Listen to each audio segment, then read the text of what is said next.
میرے محترم عزیز دوستوں، بزرگوں اور عزیز طلباء، اللہ تبارک و تعالی نے ارشاد فرمائے کہ مسلمانوں کو یاد دہانی کرواتے رہا کرو، اس لیے کہ مسلمانوں کو یاد کروانا، یاد دہانی کرنا نفع بخش ہوتی ہے، کیونکہ ہر موڑ، ہر لمحہ اور آن گھڑی انسان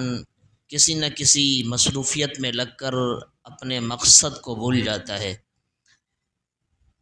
تو جب بندہ کوئی دوسرا اس کا جو ساتھی ہو، اس کا دوسرا جو رفیق ہو، اس کا جو دوسرا دوست ہو، اس کے ساتھ رہنے والا ہو، زندگی بسر کرنے والا ہو،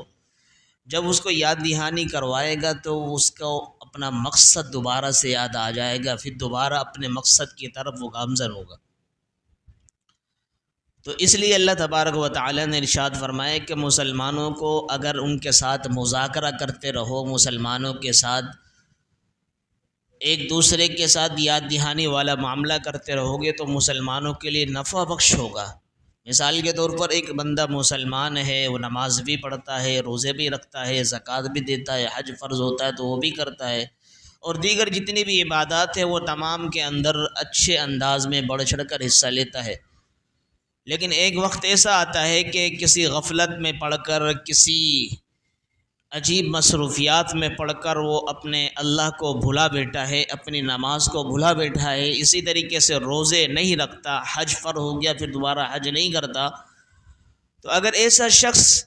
اس کی دوستی، اس کی گیدرنگ، اس کا ماحول اچھا ہو تو لازمی سی بات ہے دوبارہ سے اپنے اس پٹری کے اوپر چڑھنا شروع کر دے گا، اور اس پٹری پہ چڑھ کر اچھے انداز میں چلنا شروع کر دے گا۔ اگر اس کا ماحول، اس کی گیدرنگ اور اسی طریقے سے اس کے دوست یار، اس کے احباب، اس کے متعلقین، اس کے جتنے بھی پڑوسی ہیں، یا اسی طریقے سے جتنے بھی کلاس فیلو ہیں، وہ خود بھی ان کا ماحول درست نہیں ہے، تو کسی بھی صورت میں اگر ایک آدمی ماحول سے نیچے اتر گیا ہے، پٹری سے نیچے اتر گیا ہے، وہ دوبارہ کبھی نہیں آ سکتا اس لائن کے اندر، الا یہ کہ اگر کوئی شخص اس کو اچھا مل جائے، سمجھانے والا مل جائے، سلیقہ سکھلانے والا مل جائے۔ تو اس لیے پٹڑی پر دوبارہ سے لانے کے لیے یاد دہانی کا جو ایک عمل ہے وہ بہت ضروری ہے۔ اگر ایک دوسرے کے سامنے مذاکرہ کرتے رہیں گے تو انشاءاللہ العزیز اگر کسی کام کے اندر، کسی عمل کے اندر ہمارے اندر غفلت پائی جا رہی ہے تو خود بخود وہ دور ہوتی چلی جائے گی۔ تو اللہ تبارک و تعالی نے ہمیں اس لیے مسلمانوں کو نفع بخش چیز یہ مذاکرے کو فرمایا ہے، تاکہ مسلمان، کیونکہ جب یہ مسلمان ہے اور یہ ایک انسان ہے تو ایک غلطی کا پتلا ہے، غلطی اس پہ جا بجا ہوتی رہتی ہے، اور کمزور ہے ناتوائے، جیسے کہ ایک جگہ اللہ نے خود قرآن میں فرمایا کہ خلق الانسان ضعیفا، کہ انسان کمزور پیدا کیا گیا ہے۔ جب کمزور ہے تو لازمی سی بات ہے اس سے گناہ بھی سرزد ہوں گے، اس سے کوتاہیاں بھی ہوں گی، اس میں کمزوریاں بھی ہوں گی، اور اس سے غفلت بھی ہوگی، بے خیالی کے اندر جتنے بھی اعمال ہیں جو فرض ہیں وہ چھوٹتے چلے جائیں گے۔ تو اس لیے آپ حضرات کو بھی وقتاً فوقتاً یاد دہانی کی صورت میں آپ کے سامنے حاضری دی جاتی ہے، تاکہ کسی نہ کسی طریقے سے، کسی نہ کسی نہج پر، کسی نہ کسی مرتبے پر آ کر ہم دوبارہ آپ کے سامنے انہی باتوں کا تذکرہ کرتے ہیں،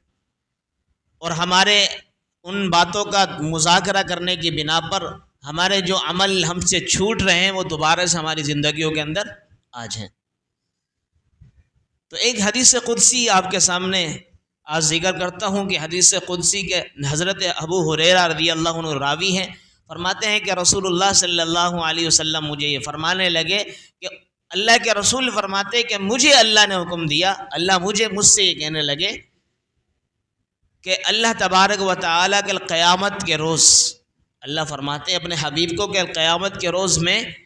3 لوگ ایسے ہوں گے، 3 افراد ایسے ہوں گے جن کے خلاف میں مدعی بن کر آؤں گا، یعنی اللہ تبارک و تعالیٰ 3 افراد ایسے ہوں گے جن کے خلاف مدعی بن کر کھڑے ہوں گے، جن کے خلاف ورزی کے طور پر اللہ دعویٰ کریں گے ان کے خلاف۔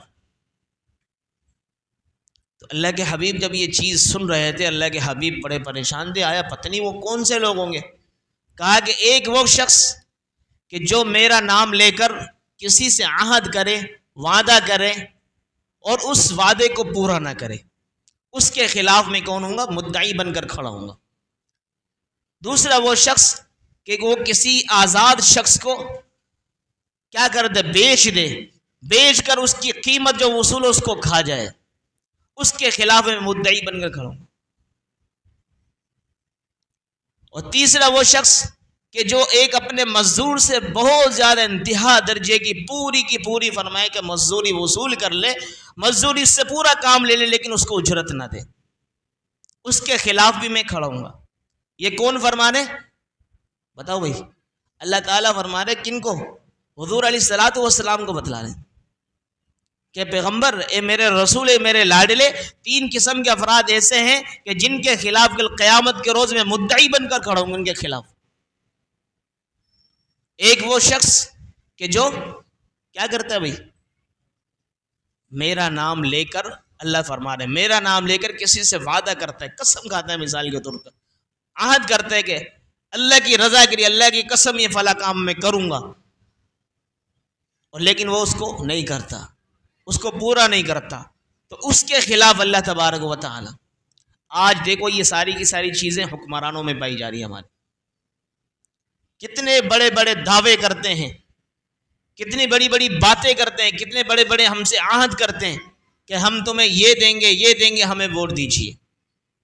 اللہ کو حاضر ناظر جان کر ہمیں تمہیں یہ دیں گے، ساری چیزیں دیں گے، لیکن بعد میں جب الیکشن سے بالکل ساری چیزیں متعین ہو جاتی ہیں، پھر وہ وزراء بن جاتے ہیں، وزیر اعظم بن جاتے ہیں، اس کے بعد کچھ پتہ ہی نہیں کہ کسی چیز کا کسی نے ہم سے عہد اور وفا کیا تھا نہیں کیا تھا۔ دوسرا کہ کوئی آزاد ہو اس کو بیچ دینا، پھر اس کی قیمت بھی کھا جانا، ہمارے حکمرانوں میں پایا گیا۔ وہ آج تک بیچاری پتنی غالباً 18 سال یا 19 سال یا 20 سال ہو چکے ہیں ڈاکٹر عافیہ صدیقی کو، وہ آزاد عورت نہیں تھی، مسلمان کی ایک مسلمان خاتون تھی، ایک حافظ قرآن ہے، وہ مسلمان جتنے ہمارے یہاں کے باسی ہیں انہی لوگوں میں سے آزاد ایک عورت تھی، اس کو بیچ دیا۔ کس نے بیچا؟ ایک عام آدمی نے نہیں بیچا ہے، یہ حکمرانوں نے بیچا، بیچ کر جو ان کو وہاں سے کچھ ملا تو وصول لکھ کر کے کھا چکے ہیں۔ تو اللہ تبارک و تعالی کہ اس بات سے وہ لوگ گھبرائیں گے کل قیامت کے روز۔ اللہ تبارک و تعالی خود اپنی اس بچی حضرت ڈاکٹر عافیہ صدیقہ کی طرف سے ان کی مدعی بن کر کھڑے ہوں گے، اور ایک گریبان حکمرانوں کو ہوگا، اللہ کریم ان کو پکڑیں گے۔ تیسری چیز کیا بتلائی بھائی؟ کوئی مزدور سے کوئی بندہ مزدوری کروائے لیکن اس کو پورا کام لینے کے باوجود بھی اس کو کیا نہ دے؟ اجرت نہ دے، یہ ہمارے ہر ایک خاص اور عام میں پائی جاتی ہے۔ کسی کے زیر نگرانی میں کچھ لوگ کام کرتے ہیں، ان سے کام تو پورا لیتے ہیں لیکن مزدوری وقت پر بھی نہیں دیتے اور پوری بھی نہیں دیتے۔ لہٰذا یہ تینوں چیزیں ایسی ہیں کہ ان سے ہم سب نے سبق حاصل کرنا چاہیے۔ اگر ہم سب ان چیزوں سے سبق حاصل کریں گے تو کل قیامت کے روز ہمیں رسوا ہونے سے اللہ کریم خود بچا لیں گے، ورنہ اللہ کریم خود مدعی بن کر کھڑے ہوں اور ہم ان کے دشمن اور باغی بن کے کھڑے ہوں تو کیا عجیب منظر ہوگا۔ تو اللہ تعالیٰ سے دعا ہے کہ اللہ کریم ہمیں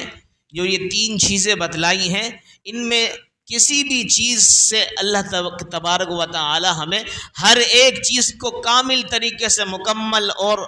ادب سے احترام سے پورا کرنے والا بنائے۔ اگر کوئی ہم کسی سے وعدہ کرتے ہیں اللہ کی رضا کے لیے تو اس کو پورا کریں۔ اسی طریقے سے فرمائے جو دوسری چیز ہے آزاد، کسی آزاد کو اللہ کریم ہمارے ذریعے سے نہ بکوائے، اس کو آگے فرمائے کہ فروخت نہ کروائے۔